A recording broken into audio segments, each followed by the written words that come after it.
The Clayman Institute for Gender Research at Stanford University, creating a more equal society for women and men through data-driven research and public education.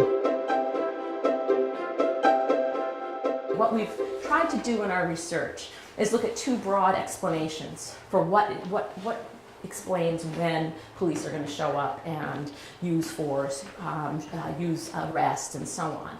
With respect to female protesters, we actually entered this with two different hypotheses.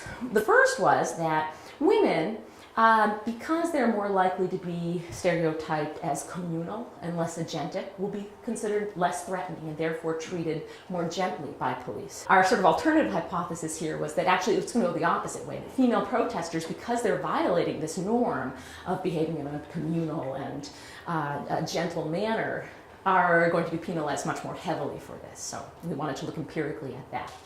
And what you see is in almost all years, with respect to police presence, with some very notable exceptions, you see that women's events were less likely to draw police presence. So some of the exceptions, in 1964, there were a number of school desegregation cases, particularly in the South, right? And women were very active in this particular movement, and because it was associated with the civil rights movement, in part, and because of the sort of policing of the civil rights movement, we saw a lot of police present at these kinds of events.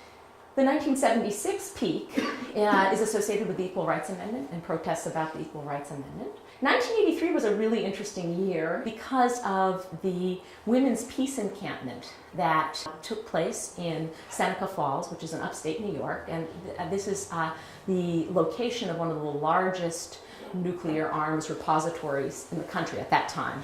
I think it's now closed. But in 1982 and 83, and I think 84, women staged a huge encampment. Women came from all over the world to protest the sort of nuclear arms and to protest this particular site as well. But also, of course, it had sort of a larger feminist agenda as well.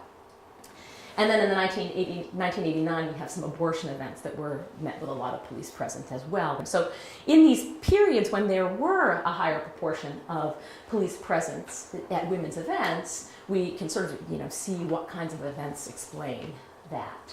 One thing that's really interesting is none of our events, our women's events, had force following the 1980 period. And you see the peak, the 1964, this period, women, again, very active in school desegregation issues. Peace, women were also very active in the peace movement. And then in the 1978, we both had peace movement and also Equal Rights Amendment events that were met with force as well.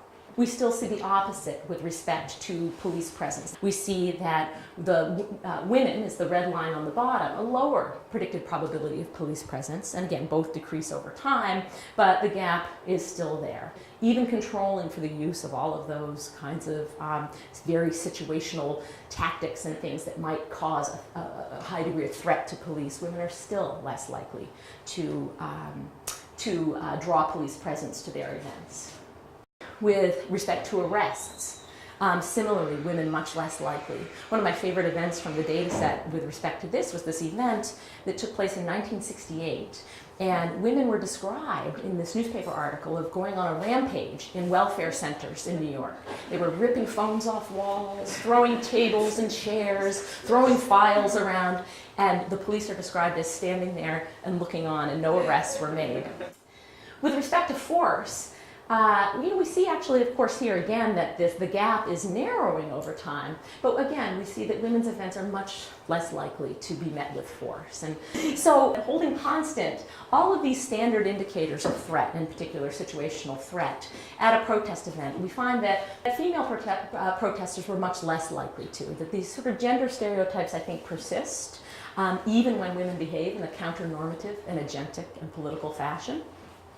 And I think the implications are pretty clear. But I also think it's important to protesters, too, to recognize that there is this differential response. I also think for women that while the outcome might be better, less likely to be beaten up by police and so forth, it is, I think, evidence of the sort of the strength of this kind of bias staying on despite, behaving in a very agentic sort of fashion. So what about the claims? What are the kinds of issues that they're articulating at a given protest event? One of the things that's pretty interesting is that only about 27% of our women's protest events are articulating feminist kinds of claims.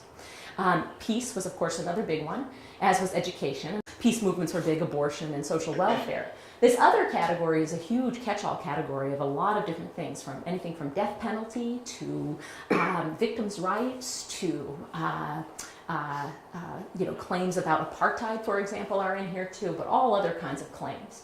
But one of the things that we're interested in is the issue of fuzziness of claims and the women's movement outcomes. At the event level, we find that when the claims span kinds of categories, making claims about feminism and peace are much more likely to get police response. We're also looking at organizations, at women's social movement organizations, and looking at what kinds of goals they're articulating and how it is how that might affect the survival of that organization. And we find the same thing. Women's organizations that kind of cross boundaries, women in peace or women in civil rights, are less likely to survive than a straight-on women's organization. One of the things I think that this sort of hints at anyway is something for women and women's activists to think about. You know, the sort of trade-off between coalition building and losing focus, I think, is really what we want to try to get at here for people who are interested in social movements. So, thank you.